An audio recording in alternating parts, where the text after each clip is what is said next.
Top dress, French గడ్డం, భుజం మీద ల్యాప్టాప్ బ్యాగ్, ఏసీ బస్సుల్లో పికప్ అండ్ డ్రాప్, 6 అంకెల జీతం, 5 days work, weekend hifi life. అబ్బో, ఆ పేరు చెబితే చాలు పిల్లనివ్వటానికి ఎగబడే అమ్మాయి తల్లిదండ్రులు. ఇంతకీ వారెవరో మీకు ఇప్పటికీ అర్థమై ఉంటుంది కదా, సాఫ్ట్వేర్ ఇంజనీర్. ఇప్పుడు ట్రంప్ దెబ్బకు తలకిందులుగా మారింది సాఫ్ట్వేర్ ఇంజనీర్ జీవితం. అమెరికాలో ఉద్యోగాలు పోవడమే కాదు, ఇక్కడ ఇండియన్ ఐటీ కంపెనీలు పింక్ స్లిప్లు ఇచ్చేసి ఇక సర్దుకోమంటున్నాయి. ఐటీలో ఈ పరిణామాలు ఎలాంటి సంకేతాలను ఇస్తున్నాయి? అమెరికా అధ్యక్షుడిగా డొనాల్డ్ ట్రంప్ వైట్ హౌస్ లో అడుగు పెడితే ఇక అమెరికాలో భారతీయ ఉద్యోగాల పరిస్థితి అంతేనని అందరూ భయపడ్డారు. ఇప్పుడు ఆ భయం నిజం కావడమే కాదు, 10 భయానకంగా ఉంది. H-1B వీసాల సంస్కరణల ఎఫెక్ట్తో భారీ వేతనాలు ఇవ్వలేక అక్కడ ఐటీ కంపెనీలు నిర్దాక్షిణ్యంగా ఉద్యోగులను ఓడబెరికేస్తున్నాయి. పనికి వచ్చినా రాకపోయినా అమెరికన్లను నియమించుకుంటున్నాయి. కేవలం ఉద్వాసనల పర్వం అక్కడికే పరిమితం కాలేదు, భారత్లోనూ ఉద్యోగాలకు భారీగా కోతలు పెడుతున్నాయి కంపెనీలు. One thing which goes on in the IT industry these days is survival of the fittest. So as and when technologies keep coming into the market, you're supposed to upgrade and update yourself every time. When we see, before few years back, we didn't know much about smartphones. Nowadays, you find every person having a smartphone. Even the auto walas and the rickshaw walas use smartphone, and you see Uber and Ola. All the drivers also have knowledge of the smartphone. So likewise, people in the software industry also have to keep updating their self, and they have to keep updating their skills, and they have to consistently they have to perform themselves well to survive in the industry. And before, if we see, when you talk about software, before people used to like getting into the software job because always they had this thing in mind that after 2-3 years of their job, they would be sent to the US and offshore, on-site, so that was a little craze back then. But after Trump's rules have changed, there is a little, there are some stringent rules which have come up. So people are not being so much sent to the US now, because the US government is actually trying to take up employees from their local areas. So that's a little kind of a shift which is going on in the IT industry these days.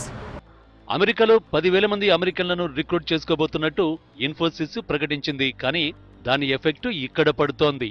అక్కడ ఒక ఉద్యోగం కల్పించాలంటే ఇక్కడ 4 ఉద్యోగులను సాగనంపాల్సిందే.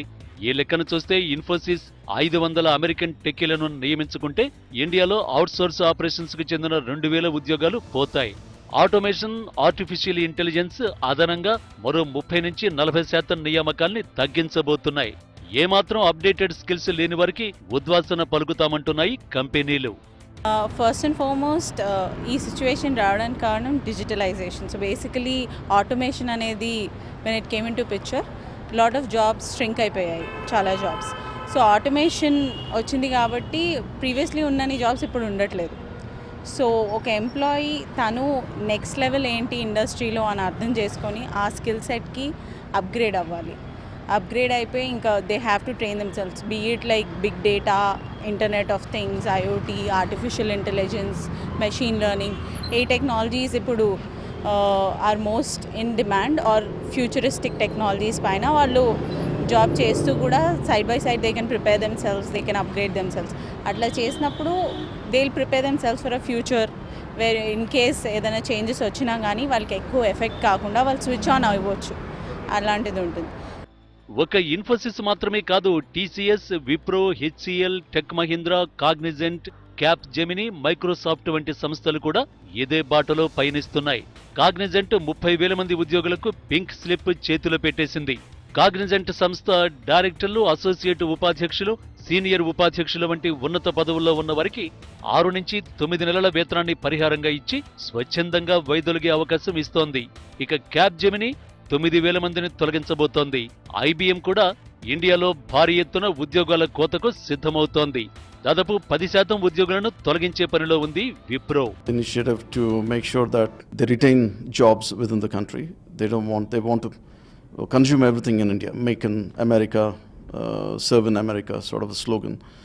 So దాని ramifications ఉంటాయి ఇండియాకి, ఎందుకంటే H1B is one to impact India. Second is outsourcing వాళ్ళు తక్కువ చేసేస్తారు, because that is his interest, that's a commitment is made to his country.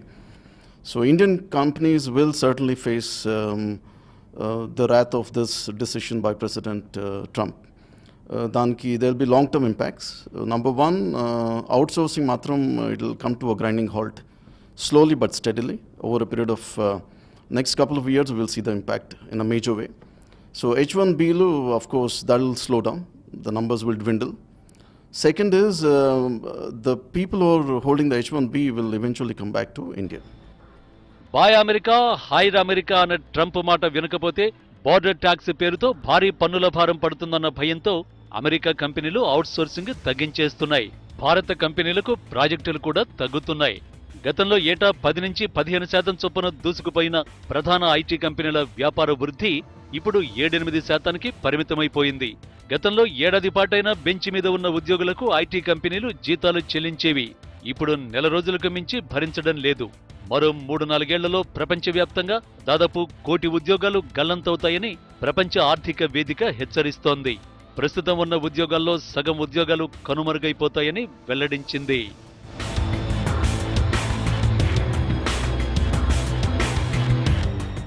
ఏసీలో వర్క్, భారీగా వేతనం, సాఫ్ట్వేర్ తప్ప మరో పని ఎరుగరు, రాదు. మరి ఉన్నట్టుండి ఉద్యోగం ఊడిపోతే ఐటీ ఉద్యోగుల పరిస్థితి ఏంటి?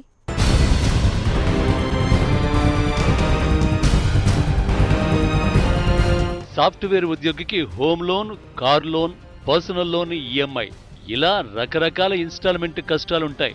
అవసరాలకు కొందరు, విలాసాలకు కొందరు విచ్చలవిడిగా ఖర్చు చేస్తూ అప్పుల పాలైపోయారు. సడన్ గా ఉద్యోగం పోతే వాయిదాల పరిస్థితి ఏంటన్న విషయం ఆలోచించడానికే ఐటీ ఎంప్లాయీ వణికిపోతున్నాడు.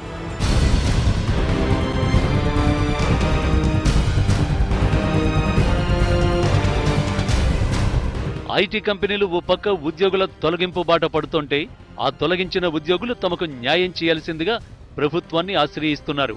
అక్రమ ఉద్వాసనలను అడ్డుకునేందుకు వారంతా ఫోరం ఫర్ ఐటీ ఎంప్లాయీస్ పేరుతో ఓ సంఘాన్ని ఏర్పాటు చేసుకున్నారు. ఇప్పటికే చాలా మంది హైదరాబాద్, చెన్నై కార్మిక విభాగ కమిషనర్లను ఆశ్రయించారు. తమను తొలగించిన కారణం సరైనది కాదని ఆరోపిస్తూ తక్షణం జోక్యం చేసుకోవలసిందిగా కోరుతున్నారు. ఐటీ ఎంప్లాయీస్ రిమూవల్స్ అనే దానిపైన నేను ఆల్రెడీ కమిషనర్ గారికి రిప్రజెంట్ చేశాను డే బిఫోర్ ఎస్టర్డే. ఆయన అడ్వైజ్ చేశారు డిప్యూటీ కమిషనర్ నేను జాయింట్ కమిషనర్ రంగారెడ్డి గారిని కలవమని చెప్పి. ఈ సందర్భంలో వాళ్ళని కలవడం జరిగింది. వాళ్ళు కాగ్నిజెంట్ మేనేజ్మెంట్ టీమ్ని, ఎంప్లాయీస్ని పిలవడం జరిగింది. ఈరోజు ఉదయం చర్చలు జరిపారు, కానీ ఆ చర్చలు సరిగా కనపడట్లేదు నాకు. రిమూవల్స్ అనేవి ఫోర్స్ఫుల్గా చేస్తున్నారు, రిజైన్ చేస్తున్నారు అంటున్నారు, కానీ ఆ రిజైన్ ఎందుకు చేశారు అనేది కూడా ఎవరు చెప్పట్లేదు. రిజైన్ ఫోర్స్ఫుల్గా చేపిస్తున్నారు ఎంప్లాయీస్ని. 2008-2010 నాటి మాంద్యం పరిస్థితుల కంటే తీవ్రంగా సిచ్యువేషన్ ఉందని బాధపడుతున్నారు ఉద్యోగులు. 2000 నాటి .com బుడగ పేలిన తర్వాత పరిస్థితులు గుర్తుకు వస్తున్నాయంటున్నారు. అయితే ప్రతిభ ఉన్న వారికి ఎలాంటి ఇబ్బంది లేదంటున్నాయి కంపెనీలు. ఐటీ ఉద్యోగుల్లో ఇప్పుడున్న స్కిల్స్ ఏమాత్రం పనికిరావని చెబుతున్నాయి. ఎప్పటికప్పుడు కొత్త విషయాలపై అవగాహన పెంచుకుంటూ కొత్త కోర్సులను నేర్చుకుని అందులో మెలకువలు తెలుసుకున్న వారిని ఎందుకు తొలగిస్తామంటున్నాయి. ముఖ్యంగా క్లౌడ్, డిజిటల్ అనాలిటిక్స్ వంటి వాటిలో నైపుణ్యాన్ని సాధించాలంటున్న కంపెనీలు వారికే కొత్త ప్రాజెక్టులు అప్పగిస్తామని, అలాంటి వారిని వదులుకోబోమని భరోసా ఇస్తున్నాయి. కంపెనీ యజమానులు కూడా చెప్పారు ఏంటంటే ఇది జనరల్గా చేసే లే ఆఫ్ కాదండి, రొటీన్గా మేము ఎవ్రీ క్వార్టర్ 3 monthsకి 6 monthsకి రేటింగ్ చేస్తూ ఉంటాం పెర్ఫార్మెన్స్ని. దాని బేసిస్ మీదే మేము ఈ డెసిషన్ తీసుకున్నాం, కానీ ఇదేదో బల్క్గా తీసేసేటువంటి కాదని వాళ్ళు చెప్పారు. బట్ ఇన్ ఫ్యూచర్లో ఏ ఎంప్లాయీని తొలగించాలన్నా సరే వ్యాలిడ్ రీజన్స్ చూపిస్తూ ఒక ముఖ్యమైనటువంటి ఒక ఎక్స్పీరియన్స్ లెటర్, వాళ్ళ స్కిల్ సెట్, ఏ ప్రాజెక్ట్ మీద పనిచేశారు, ఎన్నాళ్ళు పనిచేశారు అంటే వాళ్ళకి ఎటువంటి అభ్యంతరం లేకుండా ఇవ్వాలి కంపెనీ. అది మా డిమాండ్. మొత్తానికి ట్రంప్ దెబ్బ కావచ్చు, కాస్ట్ కటింగ్ కావచ్చు, స్కిల్స్ లేకపోవడం కావచ్చు, ఐటీ రంగాన్ని కుదిపేసే పరిణామాలు చోటు చేసుకుంటున్నాయి. కాలంతో పాటు ప్రతిభను మెరుగుదిద్దుకునే వారి భవిష్యత్తుకు మాత్రం ఢోకా లేదని ఐటీ రంగ నిపుణులు చెబుతున్నారు.